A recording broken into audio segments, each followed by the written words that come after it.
Hey, friends, welcome to episode 309. I'm your host, Laura Lummer, and you are in for some good stuff today.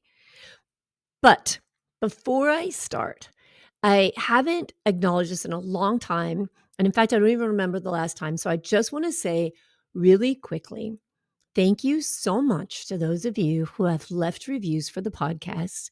I see you, I read them. I know who you are. They're amazing. They warm my heart. They motivate me. They inspire me. And thanks to you, hopefully, they inspire other people and they make this podcast easier to find for those who could use the support that's available here. So, thank you so much for taking the time to leave reviews. Thank you for the positive, heartfelt, just really cool things that you had to say about the podcast. And if you haven't, if you enjoyed this podcast, if you get something out of it and you haven't taken the time to leave a review, it would be amazing and greatly appreciated if you could do that. It is true that the more ratings and review a show has, the more followers the show has. So don't forget to follow it when you are listening to the podcast. I think that's on Google. You like it, I believe, or on SoundCloud, you can follow it. On iTunes, you can follow it, all these things. So when you follow it, it just makes the podcast easier for other people to find because the podcast platforms show it to more people. So if you like what you hear and you'd like to share that information with someone else, a review or rating would be super helpful. And I deeply appreciate it. All right, my friends, we're at the beginning of the year and I have a huge focus on letting shit go. I ended December with a workshop on release, and I'm focused in my memberships this month on release, on letting go of the things that stop you from creating the life you want, from living the life you want, or letting go of the things that make you feel horrible. Letting go of the stuff that clutters your house, letting go, releasing, and looking at our thoughts about what we are even willing to release in our life. But two things have come up a lot, and I want to talk about them on this show. When we talk about release, oftentimes we talk about negative emotions. And yeah, it's true. Letting go of negative emotions has a tremendous amount of benefit for us. And I'm going to tell you some of those benefits later in the show. But when I talk about release, I'm not just talking about negative emotions. I'm also talking about limiting beliefs. And I want to tell you the difference between the two. We're going to talk about what a negative emotion is versus what a limiting belief is, how they're interrelated, and how you go through the process of releasing, because this is what I hear all the time. How do I do that? I often have people say to me, I just compartmentalize. I just stuff it down. I just don't think about it. I just push it away. And that, friends, is not processing and releasing. That is stuffing. That is ignoring. And that's the kind of things that creates problems, even at a cellular level for us, which is why release of limiting beliefs and negative emotions isn't just about living your best life, whatever that looks like to you. It is truly a part and an important integral part of supporting your body's ability to heal. So let's talk about what these things even are. What is a negative emotion? What is a limiting belief? So it's an interesting thing. A negative emotion is a feeling, obviously, and it doesn't feel good when you feel it. So it's a harmful emotion, an unpleasant emotion, something like anger, sadness, fear, guilt, shame. These emotions are very temporary, right? Meaning that they fluctuate depending on what's going on in your life, depending on what your circumstances are, depending on what you think about the circumstances, depending on your experiences. So maybe you have something that happens one day and it's like, oh my God, I can't believe I said that to the wrong person. I'm so embarrassed. I'm so ashamed of myself. But then you get home and everything's good at home and you tell your spouse or your kid or your best friend what you did. And they're like, it's okay. Everybody makes that mistake. You're like, you're right. Okay. I feel better. Negative emotion, gone. It's temporary, right? But while you have that negative emotion, it is uncomfortable. And it is part of the human experience. We often learn from negative emotions if we're willing to process them.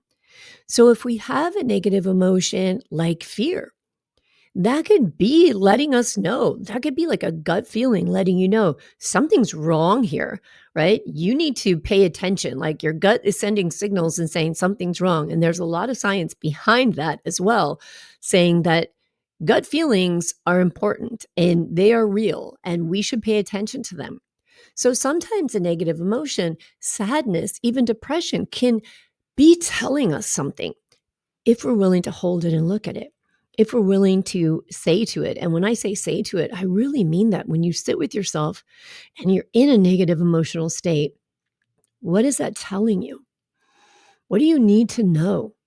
What message, if that emotion, if that anger, if that sadness, if that depression, if that feeling of stuck or feeling of numb, if that could tell you something, what would it tell you? So we can actually learn a lot from our negative emotions.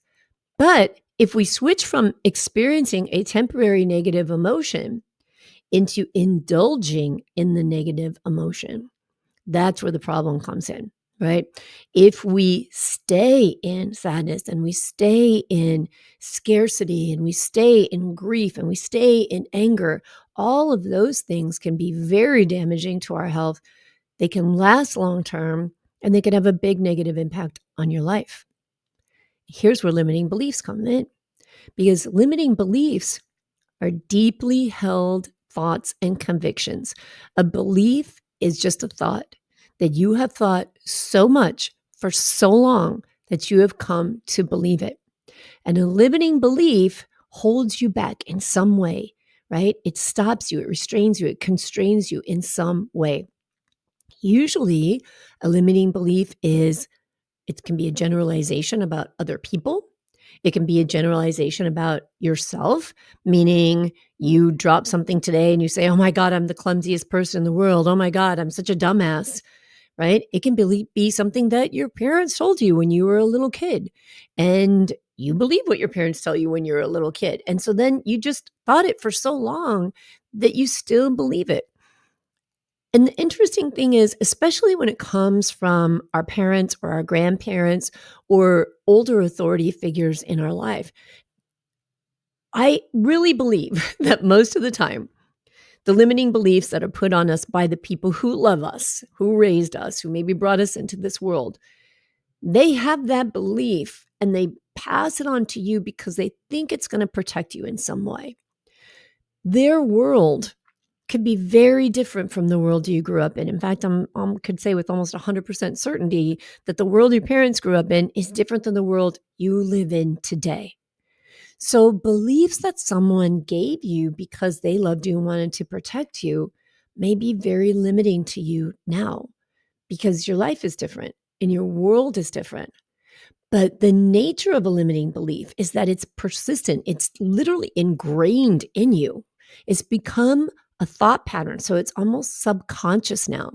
And it influences your behavior, it influences your decision making, and it can lead to negative outcomes like reduced self-esteem, missed opportunities, being pessimistic or cynical in life. And because their beliefs, they become self-fulfilling prophecies because they shape our actions, our behaviors, and our interactions with other people. So what I mean by that is that if you think a woman can never make more money than a man, I can almost guarantee you'll never make more money than whatever man it is you're comparing yourself to, because that's how our brain works. When we have a thought, our brain looks for everything it can find to prove that thought. And that's why choosing something other than the negative or limiting belief system can change your world. All right. How are these two interrelated? Because you could imagine what I just said. If you have limiting beliefs, sometimes they can end up in reduced self-esteem, in having no self-confidence, in having no hope, right? If somebody tells you, oh, you're a woman or you're over 50 or you're a cancer survivor, so you can never do these things, and you choose to believe that, that can really feel terrible and it can create negative emotions. But on the flip side of that, if you've always had this negative emotion, if You have fear that comes up really powerfully whenever you think about change. That can lead to a limiting belief. So they're very intertwined. If you think you're not good with money, then you probably experience sadness, anxiety, maybe even depression every time you have to deal with money. And then because you feel anxious or sad, you tell yourself it's because I'm bad with money. So the negative emotion reinforces the limiting belief. It's a vicious cycle, right? They're very connected, even though they are different. They can be very connected and interrelated. So when we talk about release, we have to think about both of those things. Being able to develop the awareness of the way it works for you can be a catalyst to change. And understanding the difference between these two can really help with your personal growth. So let's talk about being offended as a negative emotion, right? Being offended doesn't feel good. And it's an immediate reaction. Someone says words, and you have a thought about those words based on a belief of yours, and that creates an immediate negative reaction. That limiting belief is underlying your perceptions and your attitudes, and that's how it affects your behaviors and your responses. So it's really interesting. When I work with my clients, when I work with myself, this is a tough thing for us to accept sometimes.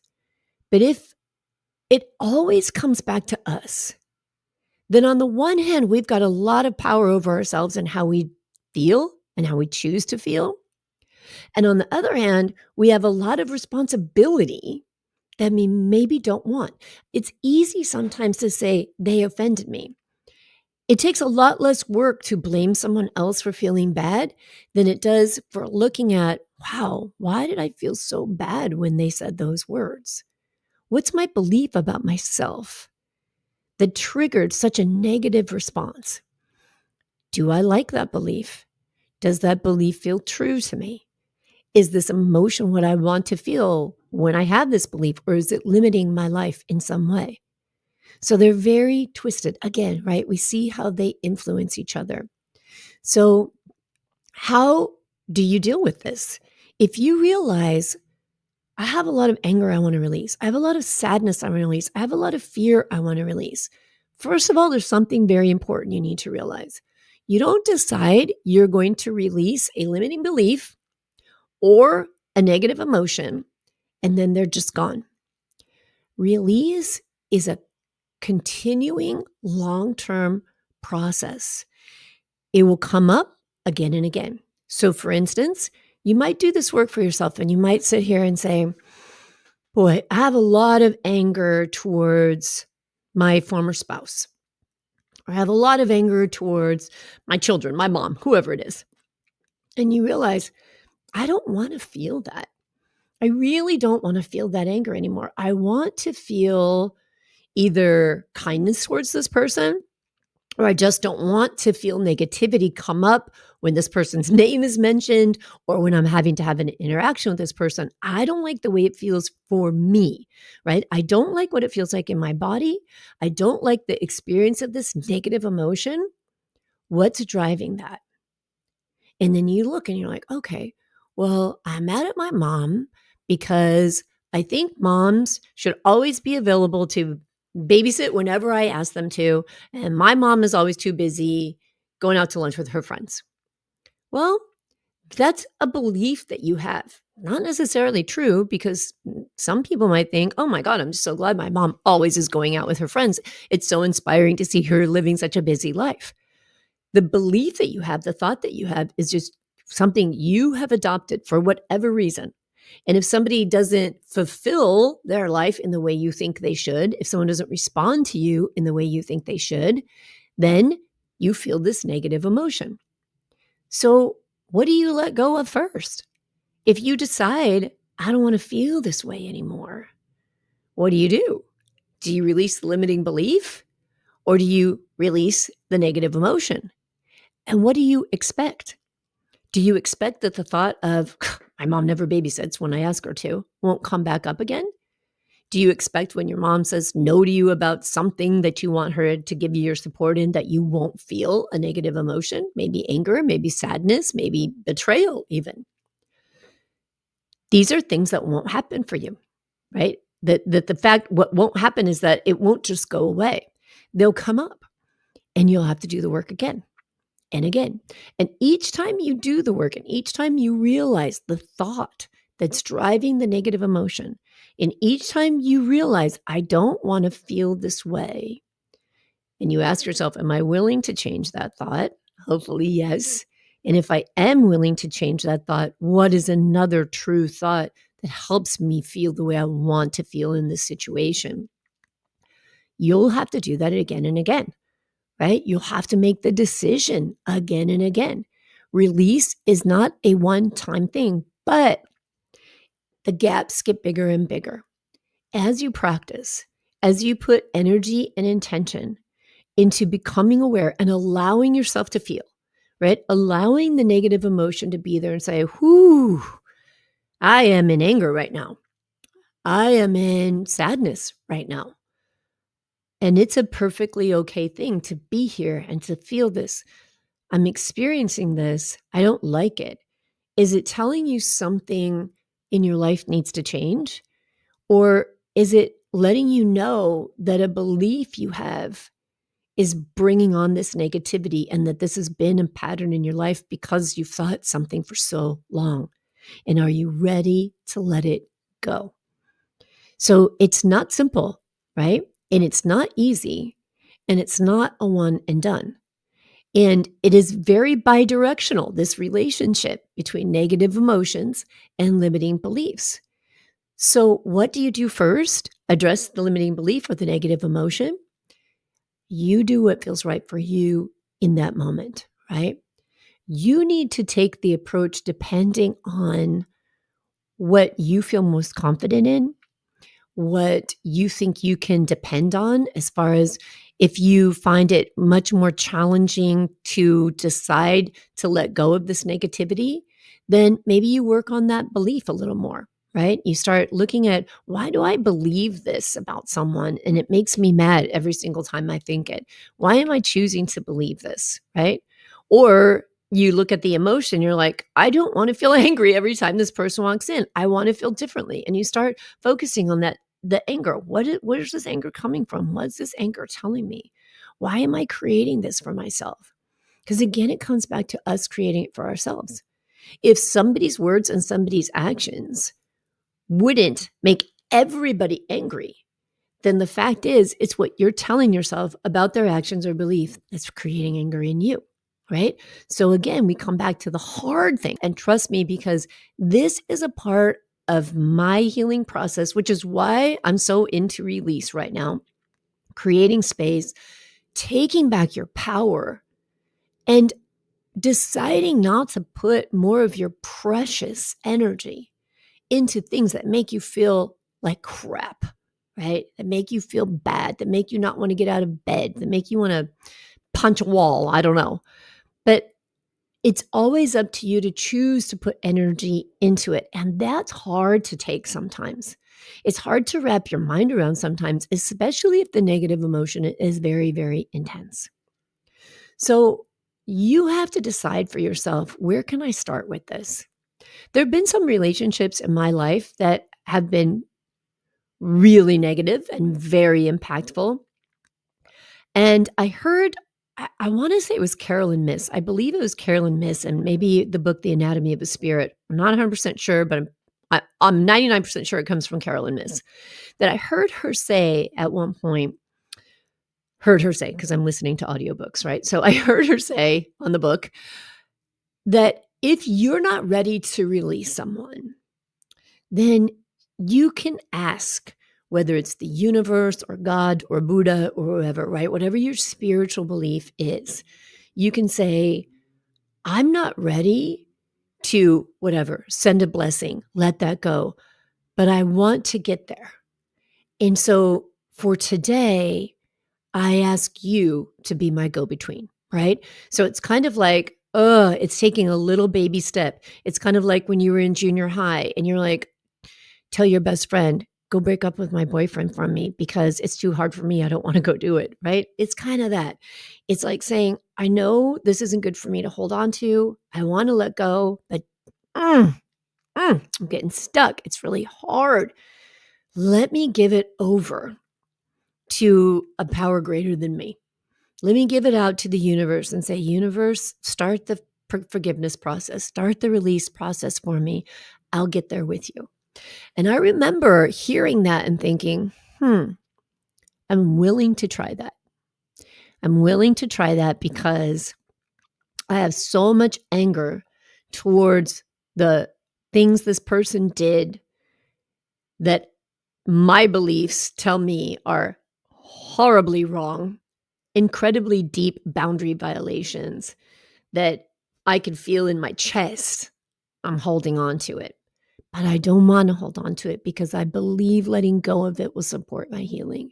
And so I started off there saying, I'm not ready, but you know what, universe, take this from me and start the ball rolling, right? I'll send it through you. And little by little, it did get easier for me. Release is an ongoing practice. And, we talk about this word forgiveness, and forgiveness has lots of thoughts attached to it, right? I work with people often who struggle to forgive themselves, forgive someone who has created a lot of negativity in their lives.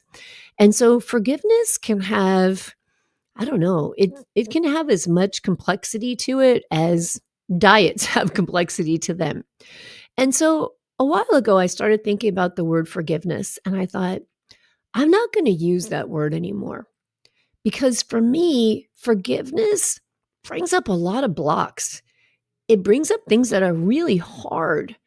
And I want to forgive, but these beliefs that come up make it really challenging.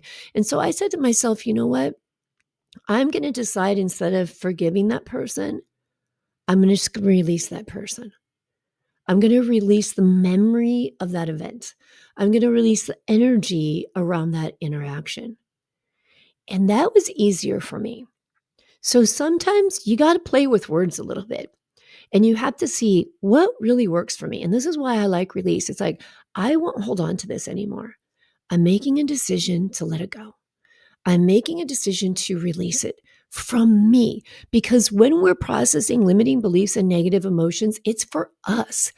But when we go in sometimes to stuff like forgiveness, for whatever way we were taught to believe about it, it feels like it's for someone else. And if you have anger or bitterness or resentment or anything else towards someone else, that can be hard. It can be really hard to get through. But if you come back and you're like, this makes me feel horrible. This is not helping my body be as strong as it can and have its optimal health. I'm going to let this go. Sometimes that can be helpful. So just a little tip from you and something I've experienced from my own work in letting shit go. Now, when it comes to a negative emotion, I probably don't have to tell you how you know if it's a negative emotion. You feel it. You know it. You feel anger. You feel sadness. You feel grief. You feel depression. You know it, right? But how do you identify a limiting belief? Because a lot of times we get very confused and we think that a limiting belief is the truth. So we have to look at these beliefs. And when you have a belief that you feel a bad feeling, right? It comes up and you feel hopeless. You feel the limitation. I believe this, like the examples I gave, I believe a woman can't do that. Well, that doesn't feel good. I don't want to think that. Is that true? And we can challenge our limiting beliefs by looking around us and saying, well, gosh, other people have done this. So if I'm telling myself I can't do something and someone just like me has done it, then it's a limiting belief. And so it's important to be able to identify those and to realize that they're not truths. Very few things are truths when it comes to what we think. Most of it has been conditioned thought patterns. And the way you release a limiting belief and change that negative emotion into something else is by realizing what it is and then deciding, I don't want to think that anymore. Again, when you decide that, it's not going to stop coming up because you've been thinking it for a long time. right? I'm 60 years old now, and I still deal with, on a regular basis, thoughts that come up that I've realized, gosh, I've been believing that as long as I can remember. Why am I choosing that? Look at where that's limited me in my life. I'm deciding to release it. I am no longer available for that limiting belief. It's going to pop up in my head again a lot. And every time it pops up, I'm going to say, I'm not available for that thought anymore. And I'm going to choose another thought that empowers me, a thought that inspires me, a thought that brings more hope to me, more happiness to me. That's how you work on changing a limiting belief. I really highly suggest writing them all out. This is an exercise that my members are doing in the membership this month, is looking at what are limiting beliefs. How do you know it's a limiting belief? Because it makes you feel bad. When I think these things about myself, it doesn't feel good. And I want to let it go. I don't want to feel bad about myself anymore, right? Let me tell you some of the benefits that come with releasing negative emotions and limiting beliefs, because again, they can go hand in hand. So I turned to ChatGPT. If you haven't heard of ChatGPT, it's an artificial intelligence. And I said, what are the benefits of releasing negative emotions and limiting beliefs? And let me tell you some of the things that came up, which I absolutely love. So releasing negative emotions and limiting beliefs reduces stress and anxiety. Holding on to negative emotions like anger, sadness, or fear can lead to increased stress and anxiety.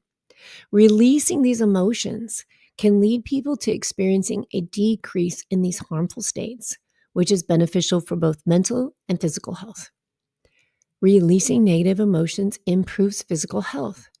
Chronic negative emotions can have a tangible impact on physical health. They contribute to problems like heart disease, insomnia, weakened immune system, and releasing these emotions can lead to improved physical well-being. It improves emotional intelligence. Recognizing and expressing negative emotions in healthy ways is a key aspect of emotional intelligence. It helps in understanding and managing emotions more effectively, and it leads to better personal and professional relationships. It prevents emotional bottling. Continuously bottling up negative emotions can lead to emotional overload and breakdowns. And releasing these emotions in a controlled manner can prevent these situations. It facilitates personal growth. Working through and releasing negative emotions can lead to personal insights and growth. It can foster resilience, empathy, and a deeper understanding of oneself and others. It improves mental clarity and focus, and who doesn't want that? Negative emotions can cloud your judgment and impede your focus. Releasing them can clear the mind, allowing better decision making and better concentration. It promotes happiness and well-being. Letting go of negative emotions creates space for positive experience and emotions. This shift leads to greater overall happiness and life satisfaction. It encourages forgiveness and healing. Oh, here we go.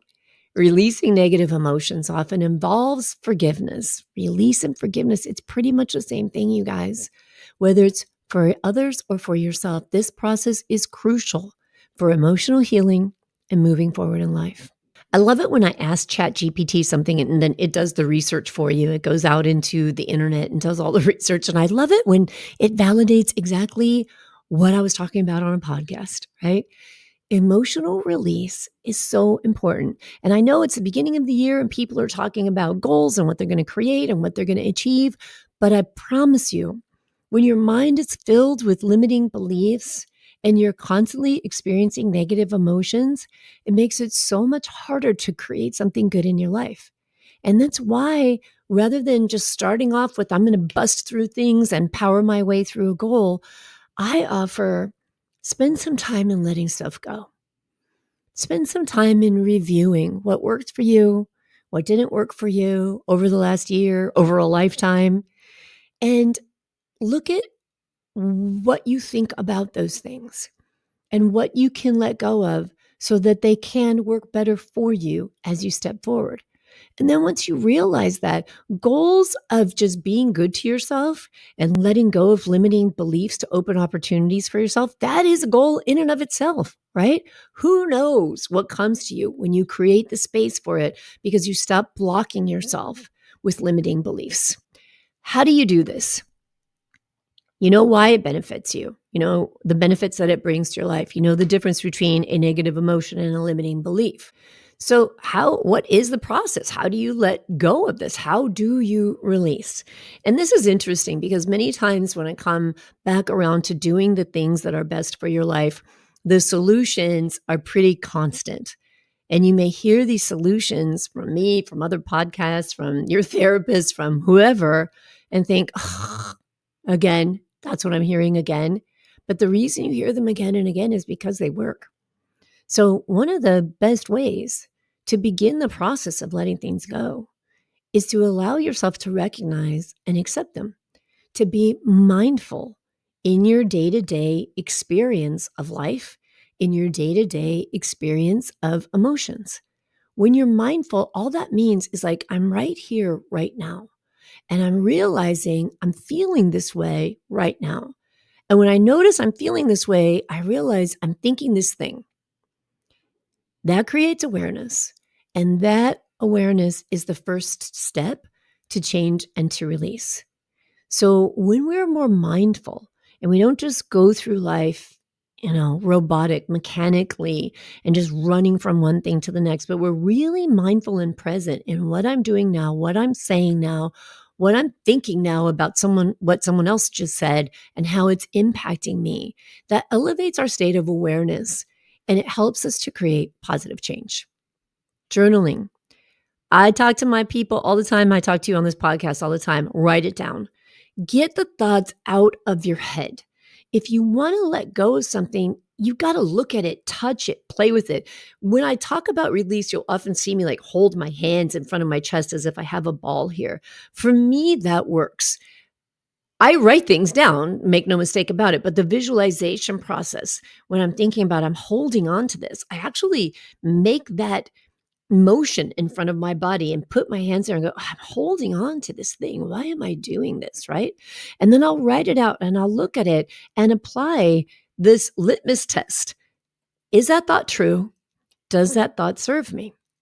When you can look at those thoughts and you can apply those questions to those thoughts, you might be very surprised at what comes up for you. So, journaling about things, writing things down, writing your thoughts down, gets them out of your head, and it begins to address the overwhelm. When there's so many thoughts in your brain, it's like a sock drawer that is too full of socks and you can't shove anything else in. You can't work on what you're thinking and what you're experiencing if your mind is so full of what it is you want to work on. You got to get it out and then see it and touch it and work with it and read it and talk about it. So important. Moving your body, physical activity. I started doing yoga, I think it was maybe 2004, so about 20 years ago.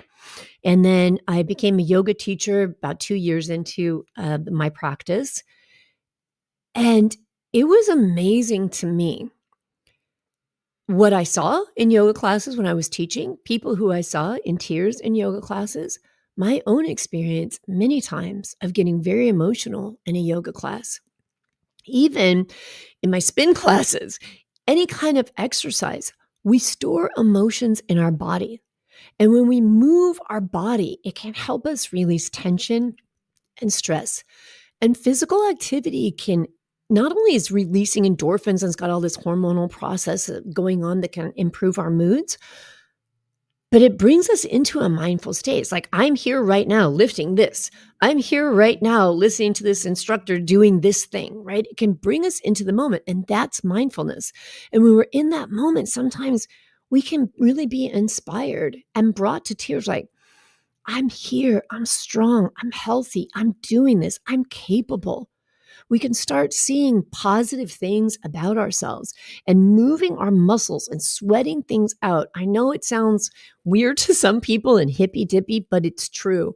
And the emotions and the energy that we store in our body can be released through moving our body. So moving your body and taking care of yourself on a regular basis is very helpful when you're doing the work of releasing things and talking, getting things out. Besser van der Kolk, I referred to this book so many times, The Body Keeps the Score. And in that book, he says that which we cannot tell yourself, we cannot express to others. So we need to be able to express ourselves. We need to be able to be honest even with ourselves. So many times I've had the experience in life where I knew something in my heart of hearts. I knew something was not right for me. I knew I needed to change something. I knew I was going to create something. I knew I wasn't going to go back to something. But there was a block between what I knew and what I was prepared to say. And it was working on really getting it out and saying, I'm done with that made all the difference. So talking through things with coaching, with therapy, with your best friend, with yourself, in a journal, on a podcast, talking things out can really be helpful when we're releasing limiting beliefs and negative emotions. Being creative, getting in touch with yourself, getting in touch with the beauty and the intelligence and just the imagination that exists within you. You know, all that magic that was there as a kid that we lose touch with over life and tragedies and traumas. But getting back in touch and allowing yourself to express your creativity in whatever way that is. For me, it's cooking. For some people, it's crafting. For some people, it's painting. For some people, it's poetry. For some people, it's singing or dancing. But getting in touch with that allows you to just really get to know and love yourself. Really see the beauty that comes out. And when you see that beauty and you realize it and you're in the moment with yourself, that can help you overcome limiting beliefs about yourself. All right. So just really doing these practices of being more aware, of learning more about yourself. And the cherry on top of all of that, I think, is having the ability to look at your life right now, today, and feel the most intense gratitude for what it is, even if it's not the life you're dreaming about. Looking at your life right now, creating space for love and gratitude in where you're at now, that in and of itself helps open space and release negativity. When we see how full our lives are, then we create space to invite even more happiness, even more joy, even more abundance. When we look at our life and we just judge it for all the things that it isn't, we're in negativity, we're in limiting beliefs, we're in scarcity. So if you want to create the life you really want, it's very important to recognize with tremendous gratitude everything you have. One of the practices I use every day when I journal in the morning is writing down 5 things I'm grateful for. And those things sometimes are the ability to smell the ocean, the ability to taste a cup of coffee. I have the ability to move my hands and use my fingers. Like I want to look at the smallest little thing and say, dang, I'm so glad I can do that. Walking. I think I've expressed that on the podcast before. Like, there was a time for months after my first diagnosis, I couldn't walk. Walking is a freaking gift. Amazing. My sight, even though it is not what it used to be, what a gift. I'm so glad I have it. Glasses. Thank God someone thought of glasses. Now I can actually see shit. We have to really stop and look at how wonderful life is on a daily basis. And that reminds us that we can choose joy. That's how we choose joy. And in choosing joy over and over, we let go of more and more negativity. We let go of more and more negative and limiting beliefs. All right? That's a lot to work on. Yeah. It's a lot to learn about yourself. And if you want more support with that, come and join me in the Better Than Before Breast Cancer Life Coaching Membership. This is what we do. This is what I do. I coach people through this, letting things go, treating themselves well, designing their lives in the way they want their lives to look, and seeing about how we deal with this organ between our ears that can stop us dead in our tracks from doing the things we want to enjoy most in this life. All right. It's amazing what you can do when you change the way you think. You can find all the details on the membership at thebreastcancerrecoverycoach.com/life coaching, or scroll down where you're watching this video or listening to this podcast and click the link to the Better Than Before Breast Cancer membership. All right, friends, thank you so much for being here with me today, and I'll talk to you again very soon. Until then, please be good to yourself. Take care.